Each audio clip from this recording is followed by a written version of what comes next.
இருமை வகைதெறின் ஈண்டரம் பூண்டார் பெருமை பிறங்கிற்று உலகு. நன்மை எது தீமை எது என்பதை ஆய்ந்தறிந்து நன்மைகளை மேற்கொள்பவர்களே உலகில் பெருமைக்குரியவர்கள் ஆவார்கள்.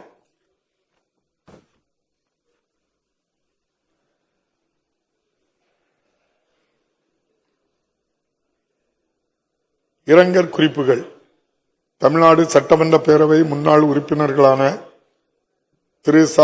பன்னீர்செல்வம் அவர்கள் 24/11/2025 அன்றும், திரு எல். கணேசன் அவர்கள் 4/1/2026 அன்றும் மறைவுற்ற செய்தியினை இப்பேரவைக்கு வருத்தத்துடன் தெரிவித்துக் கொள்கிறேன். திரு ச. பன்னீர்செல்வம் அவர்கள் 1991-96 ஆண்டுகளில் திண்டிவனம் தொகுதியிலிருந்து தமிழ்நாடு சட்டமன்ற பேரவைக்கு தேர்ந்தெடுக்கப்பட்டு திறம்பட பணியாற்றினார்கள். திரு எல். கணேசன் அவர்கள் 1967-71, 1971-76 மற்றும் 1989-91 ஆகிய ஆண்டுகளில் ஒரத்தநாடு தொகுதியிலிருந்து தமிழ்நாடு சட்டமன்ற பேரவைக்கு தேர்ந்தெடுக்கப்பட்டு பாராட்டத்தக்க வகையில் பணியாற்றினார்கள். மேலும் 1980-86 ஆண்டுகளில் மாநிலங்களவை உறுப்பினராகவும் 1986 ஆண்டில் தமிழ்நாடு சட்டமன்ற மேலவை உறுப்பினராகவும் 1989-91 ஆண்டுகளில் முதலமைச்சரின் ஆட்சி மன்ற செயலாளராகவும் 2004-09 ஆண்டுகளில் மக்களவை உறுப்பினராகவும் சிறந்த முறையில் பணியாற்றினார்கள். இம்முன்னாள் உறுப்பினர்களது மறைவால் அவர்களை பிரிந்து வருந்தும் அவர்தம் குடும்பத்தினருக்கு ஆழ்ந்த இரங்கலையும் அனுதாபத்தையும் இப்பேரவையின் சார்பிலும் என் சார்பிலும் தெரிவித்துக் கொள்கிறேன்.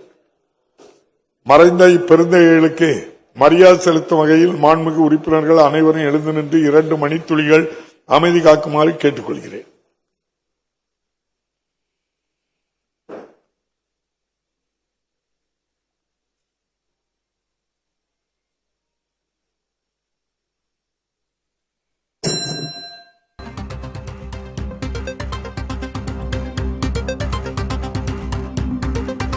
இரங்கல் தீர்மானங்கள். திரு அருணாசலம் வெள்ளையன் முருகப்பா குழுமத்தின் முன்னாள் தலைவர் அவர்கள் மறைவு குறித்து பிரபல தொழிலதிபரும் கோரமண்டல் இன்டர்நேஷனல் நிறுவனத்தின் மதிப்புறு தலைவருமான திரு அருணாசலம் வெள்ளையன் அவர்கள் 17-11-2025 அன்று மறைவுற்ற செய்தி அறிந்து பேரவை அதிர்ச்சியும் ஆற்றொணா துயரமும் கொள்கிறது.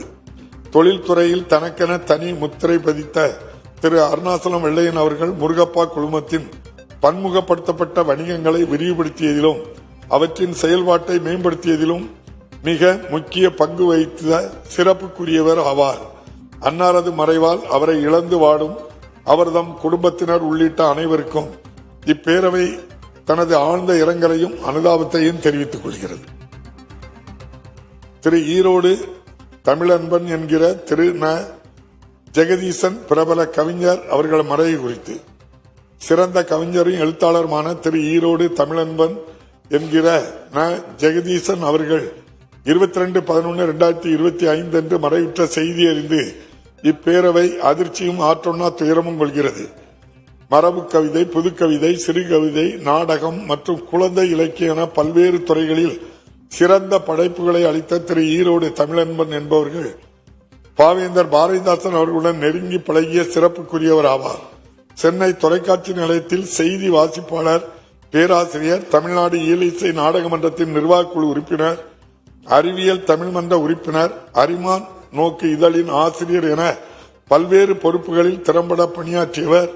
கலைமாமணி, சாகித்ய அகாடமி, பாரதிதாசன் விருது உள்ளிட்ட உயரிய விருதினை பெற்ற பெருமைக்குரியவர். அன்னாரது மறைவால் அவரை இழந்து வாடும் அவரது குடும்பத்தினர், தமிழறிஞர்கள் உள்ளிட்ட அனைவருக்கும் இப்பேரவை தனது ஆழ்ந்த இரங்கலையும் அனுதாபத்தையும் தெரிவித்துக் கொள்கிறது.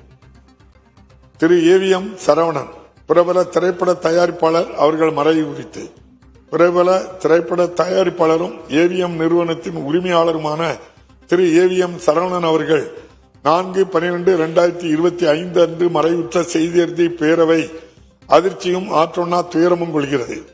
திரு ஏவிஎம் சரவணன் அவர்கள் தமிழ் திரையுலகின் முதுபெரும் ஆளுகைகளில் ஒருவராக திகழ்ந்த போதிலும் அனைவரிடத்திலும் எளிமையுடனும் பணிவுடனும் அன்போடு பழகியவர். தமிழ் திரையுலகின் பாதையை வடிவமைத்து பல முன்னோடி படைப்புகளை அளித்து வரும் ஏவிஎம் நிறுவனத்தை திறம்பட வழிநடத்தியவர். அன்னாரது மறைவால் அவரை இழந்து வாடும் அவரது குடும்பத்தினருக்கும் தமிழ் திரையுலகத்தினர் உள்ளிட்ட அனைவருக்கும் இப்பேரவை தனது ஆழ்ந்த இரங்கலையும் அனுதாபத்தையும் தெரிவித்துக் கொள்கிறது. திரு சிவராஜ் பாட்டீல் முதுபெரும் அரசியல் தலைவர் அவர்கள் மறைவு குறித்து இந்திய அரசியல் முதுபெரும் தலைவரும் மக்களவை முன்னாள் தலைவருமான திரு சிவராஜ் பாட்டீல் அவர்கள் 12/12/2025 மறைவுற்ற செய்தியறிந்து பேரவை அதிர்ச்சியும் ஆற்றொன்னா துயரமும் கொள்கிறது. 50 ஆண்டுகள் தம்மை பொது வாழ்விற்கு அர்ப்பணித்து அனுபவமிக்க அரசியல் தலைவராக திகழ்ந்த திரு சிவராஜ் பாட்டீல் அவர்கள் 7 முறை மக்களவை உறுப்பினராக சிறப்புற பணியாற்றியவர். மக்களவை தலைவராகவும் துணைத் தலைவராகவும் பணியாற்றுகையில் அனைவராலும் பாராட்டு பெற்றவர்.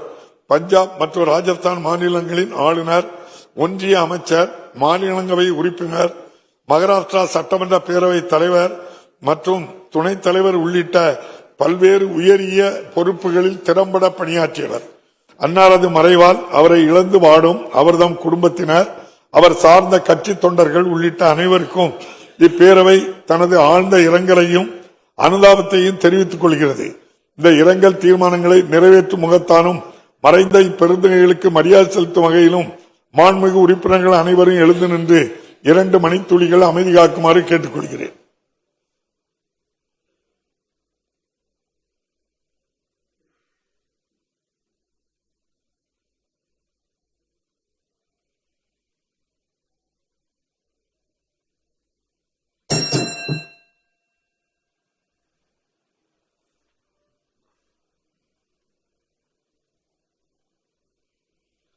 திரு கே பொன்னுசாமி சட்டமன்ற பேரவை உறுப்பினர் அவர்கள் மறைவு குறித்து 16வது தமிழ்நாடு சட்டமன்ற பேரவையின் உறுப்பினர் திரு கே பொன்னுசாமி அவர்கள் 23/10/2025 அன்று மறைவுற்ற செய்தியறிந்து இப்பேரவை அதிர்ச்சியும் ஆற்றொன்னா துயரமும் கொள்கிறது.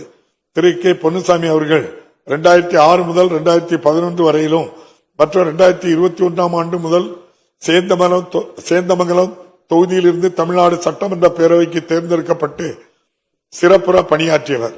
அரசின் நலத்திட்டங்களை தனது தொகுதி மக்களுக்கு கொண்டு செல்வதில் மிகுந்த அக்கறை காட்டியவர். பழங்குடியின மக்களின் முன்னேற்றத்திற்காக அயராது பாடுபட்டவர். மேலும் சமூக தொண்டாற்றுவதில் தன்னை முழுமையாக ஈடுபடுத்திக் கொண்டவர். அன்னாரது மறைவால் அவரை இழந்து வாடும் அவர்தம் குடும்பத்தினர் உள்ளிட்ட அனைவருக்கும் இப்பேரவை தனது ஆழ்ந்த இரங்கலையும் அனுதாபத்தினையும் தெரிவித்துக் கொள்கிறது. இந்த இரங்கல் தீர்மானத்தை நிறைவேற்றும் முகத்தானும் மறைந்த இப்பெருந்தகைக்கு மரியாதை செலுத்தும் வகையிலும் மாண்புமிகு உறுப்பினர்கள் அனைவரையும் எழுந்து நின்று 2 மணித்துளிகள் அமைதி காக்குமாறு கேட்டுக்கொள்கிறேன்.